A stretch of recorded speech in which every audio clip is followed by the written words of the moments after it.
Okay, so for this lesson, you're going to prove angle pair relationships. And they've given you, 5 theorems or postulates?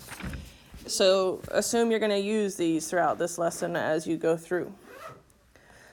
So the first theorem they gave you is right angles congruence theorem. So all right angles are congruent. So if you see any angles with the little red square drawn on it, then you can use that theorem to prove that those are congruent. Very simply. So let's go through this first one. This is example, this is just showing you a proof.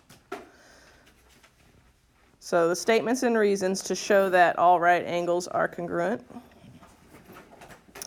The first one is that angle 1 and angle 2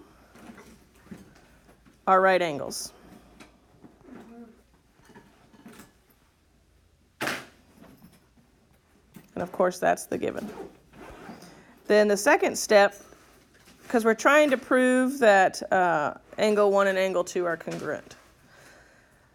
Since we know that the little square means that they are right angles, you can say that the measure of angle 1 equals 90, and the measure of angle 2 equals 90. And that goes back to the definition of a right angle.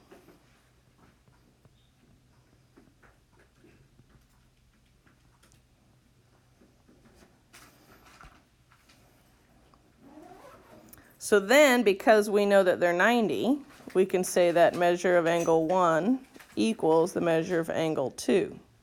And all we did there was, see how these both have the 90? So we said this one equals 90, and then 90 equals this one, so you can cross out the 90s, which is called? Transitive, remember? Boys, do you remember? Yes. Back there talking. Transitive property. So then our last step is the proof where angle 1 is congruent to angle 2. And that's the definition of congruent angles. Because remember, if the measures equal each other, then they're congruent. Couldn't we just skip all that and say right angle congruence theorem? Not quite, because you have to prove that the measure of angle 1 equals the measure of angle 2 first. And you can't technically prove that unless you show that they both equal 90 degrees. Yeah, it feels like you could skip this step, but not quite. You still got to prove it.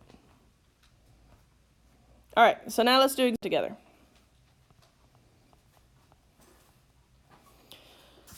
We're going to write a proof. Let me go take a picture.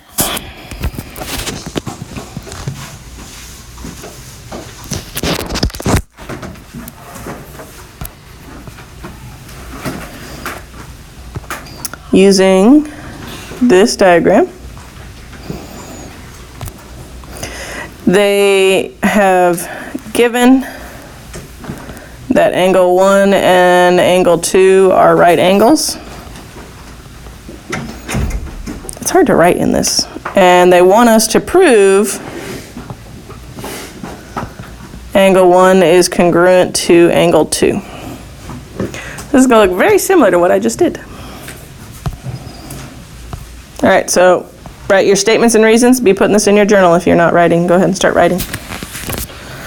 So the first thing is what? What do I put for my first thing? The given. Which in this case, since both of those are, and it tells you. Did I look at the wrong thing? I sure did. Yeah. No wonder it felt very similar. Let's try that again. So the given is that AB segment is, do you remember what the upside down T sign means?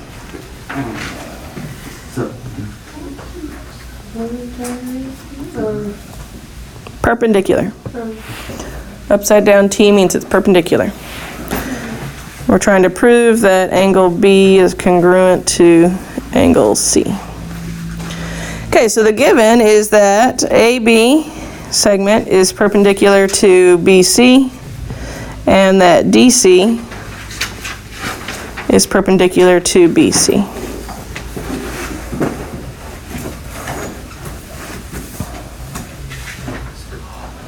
Okay, so let's look at that. AB and BC, AB to BC, and then DC to BC. You see how it forms the two angles, which is what forms the two right angles? If you use the definition of perpendicular lines, let's put that in here, that will show you that B and C are right angles. So angle B and angle C are right angles.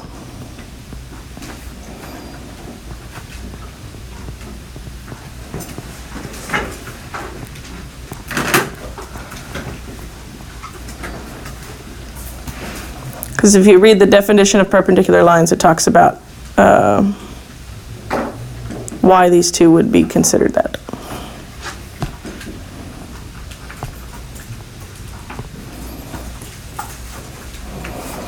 And then here you see how we know that B and C are right angles. That's where you can jump to, well then if we know they're both right angles, angle B is congruent to angle C. And remember, what's theorem 2.3 say? All right angles. All right angles are congruent. If you want to write theorem 2.3 instead of saying right angles congruence theorem, that's fine with me. I will look it up. Any questions? The biggest things you remember when doing this, guys, is take your time. Don't rush through a proof. That way you make sure you get each step.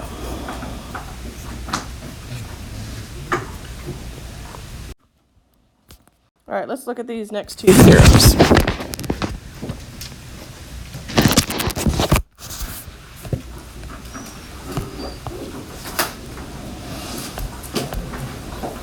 So make sure you've put these in your journals. Theorem 2.4, congruent supplements theorem. If two angles are supplementary to the same angle or to congruent angles, then they are congruent. So what does supplementary mean again? Say that again? They lay on a line, which means they add up to 180 degrees. That's the key. So if two angles are 180 degrees, because they may not be adjacent to each other, and they can still be considered supplementary. So if they add up to 180 degrees, then, well, let me walk you through it. So 1 and 2, these two, they add up to 180 degrees. And then 3 and 2 also add up to 180 degrees. So because of that, we know that angle 1 and angle 3 are considered congruent because both of them add up with angle 2 to make 180. Does that make sense? It's kind of muddled the way I said it. We can make certain assumptions is the short answer. Okay, so let's look at the congruent complement. What is the complementary angle? Equal 190. Adds up to 90.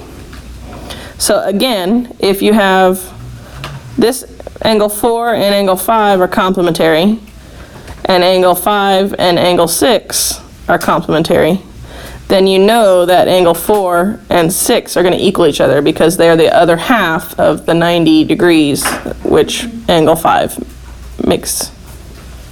Yeah. Does that make sense? Any questions? All right, so those are your two theorems. One's supplementary and one's talking about complementary. So let's work on example 2.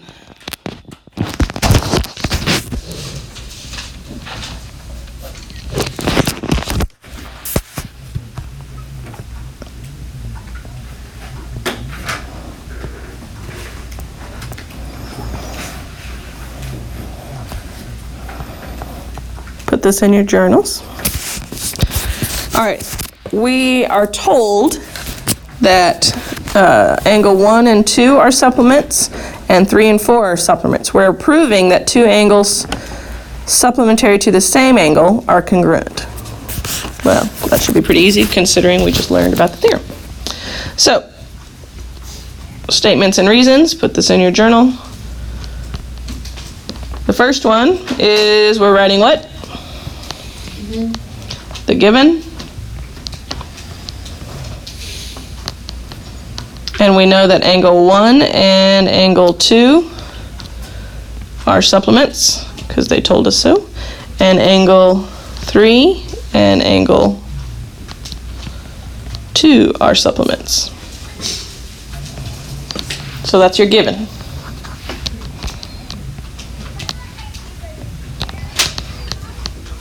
So what does supplementary mean again?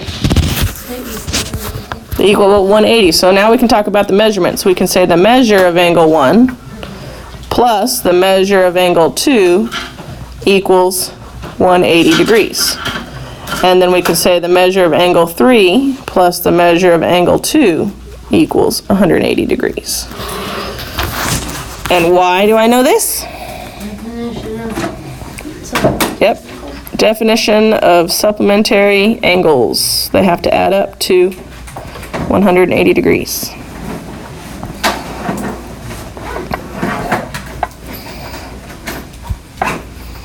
Is this making sense, boys? You're not talking much. That's fine. Are you following? Make sense though? Good. I can wait a second. I tend to go fast if I don't get told to slow down.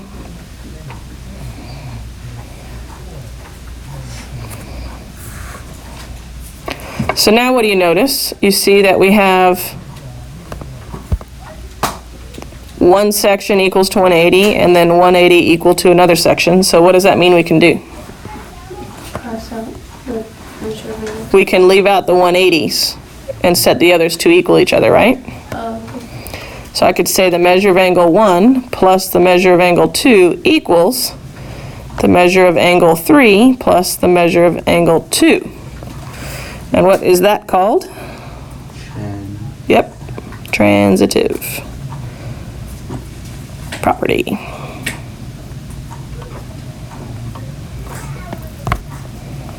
I'm going to run out of room, but that's okay.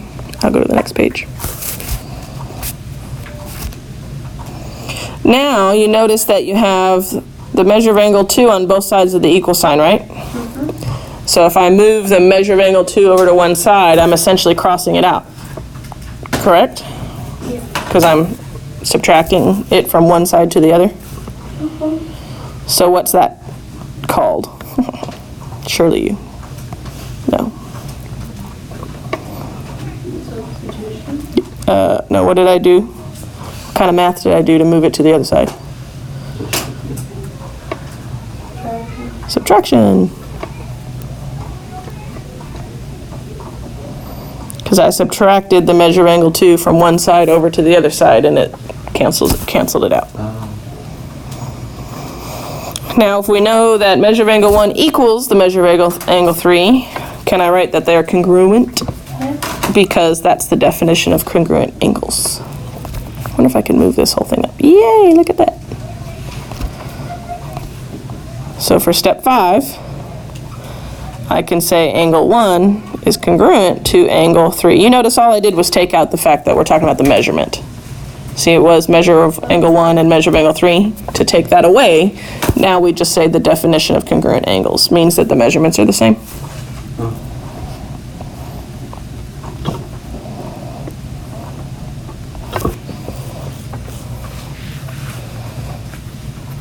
And if I were you, I'd be writing the full sentence. I'm having to abbreviate because I write too big for this screen. If you can write the whole thing, unless you know it right away. Transitive prop, we know that's transitive property.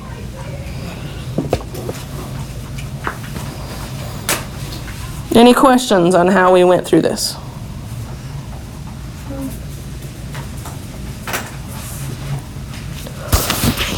Does anybody need more time? Or we got it? Okay. Now you have two more postulate, or two more. We have a postulate and a theorem.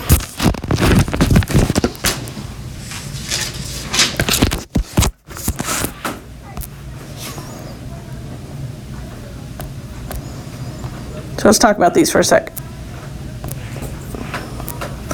Postulate 12. You will use this one a lot, so I would make sure you sort of memorize it. You will see this one a lot.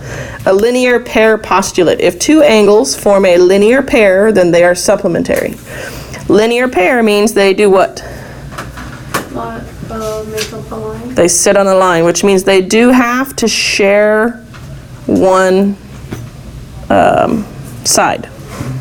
They can't be broken apart. They have to share a side to be a linear pair. Okay? Angle 1 and angle 2 form a linear pair, so 1 and 2 are supplementary, and because of that, we know the measure of angle 1 plus the measure of angle 2 equals 180. Guys, all they're doing is writing in words what you already know. Okay? Vertical angles theorem means verticals across, remember? So 2 and 4 equal each other, and 1 and 3. Remember, see how they form that X? That's how you find linear pairs. Find the X's. And a straight across equals each other. Okay? So if they're congruent, can we probably prove that the measurements are the same? Absolutely. I bet you they're going to make us do that in one of these. So let's do one of the examples. Example 3.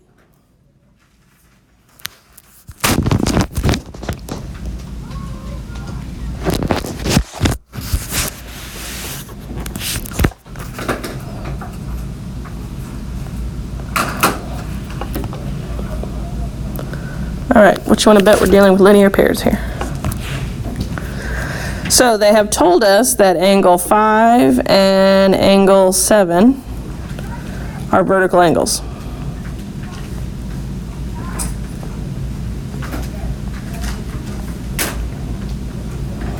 They would like you to prove that angle 5 is congruent to angle 7. So,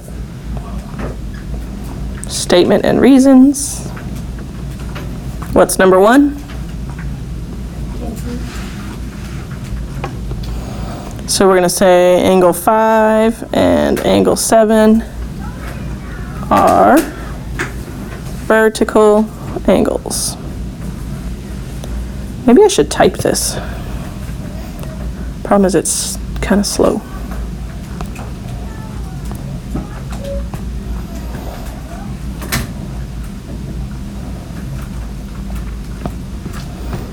Okay, so if we know they're vertical angles,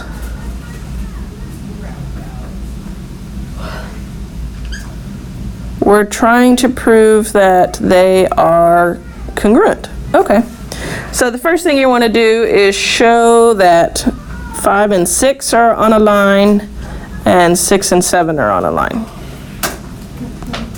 So we're going to say angle 5 and angle 6 are what? Linear pair. If they're on a line, they're considered a linear pair. Angle 6 and angle 7 are a linear pair.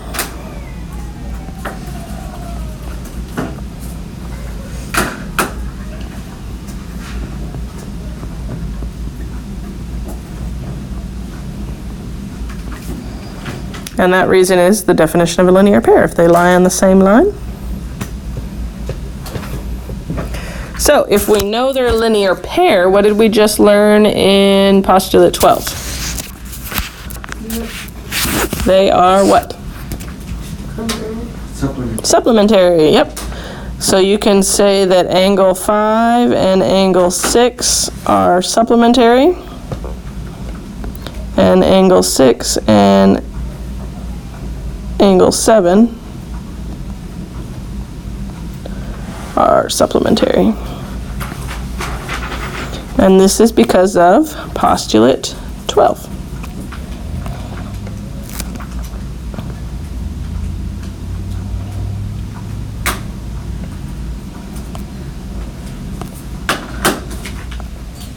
So then the last step, because they're supplementary, we can say that angle 5 and angle 7 are congruent because of,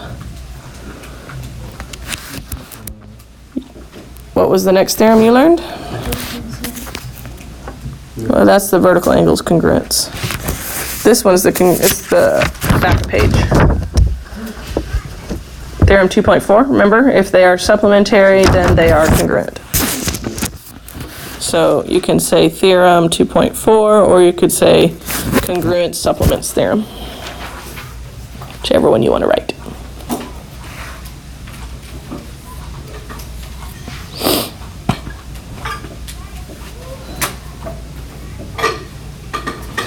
So let's put some of this proof into actual action. That's the guided practice you see at the bottom of page 118. Let me go take a picture of this proof. Or this.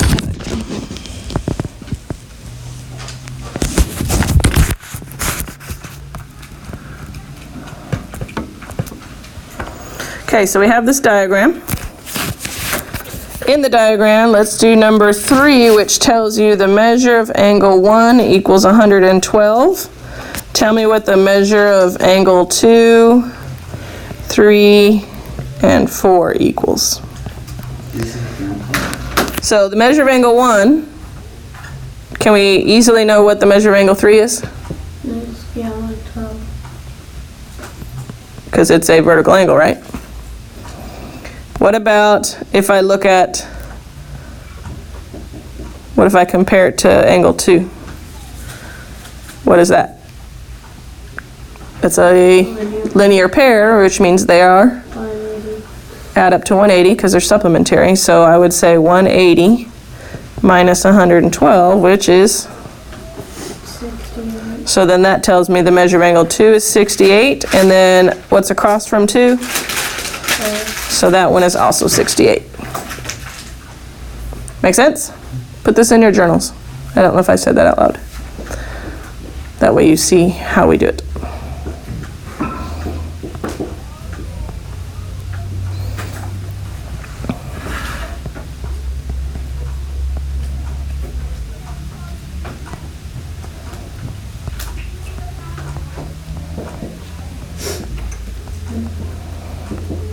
Okay, so now let's look at it again. This time, they're changing the measurements on us.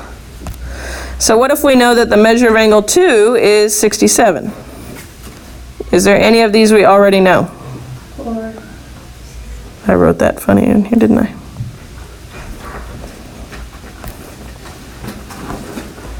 So we already know what the measure of angle 4 is. Why? Because the vertical angle. Vertical angle. So straight across, we already know it's a vertical angle. How would I find the measure of angle 1? Subtracting 67 from that. All right, it's a linear pair with 2. So we know that we can do 180 minus 67, and we get what? 113. So the measure of angle 1 is 113. What's the measure of angle 3? 113. Do you guys agree with her? Why do we know that that one's 113? You can either say it's vertical angle to angle 1, or it's supplementary to angle 4, which is 67, and you did the math. All right. Any questions on how to do those? Do you want to do one more, or are you good? That's a quick one. All right. Let's look at example 4.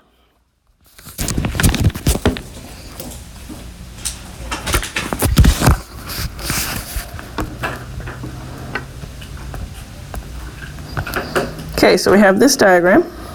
Put this in your journals.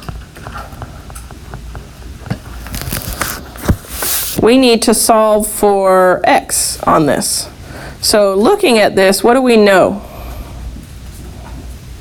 between these, what you see, the blue? You have 32 here, and you have an equation here. But what do we know about those two angles? They lie on a line. Yes, you see that they lay on a line. So they are considered what? Supplement. Supplementary. So they, when you're supplementary, they add up to 180. So can we create a formula? Yeah. 32 plus 3x plus 1 equals 180. Right? Yeah. Now, this equation, or this example doesn't have you solve for it, but I'm gonna have you solve for it. So, how would I solve for x here? I would subtract the 32 and the 1. I'm gonna combine the 32 and the 1 first, and they're both pluses, so that's 33 plus 3x equals 180. And then move the 33 by subtracting. What's 180 minus 33? 147. And then how do I get the x by itself? 5. So then x equals 147 divided by 3, which is 49.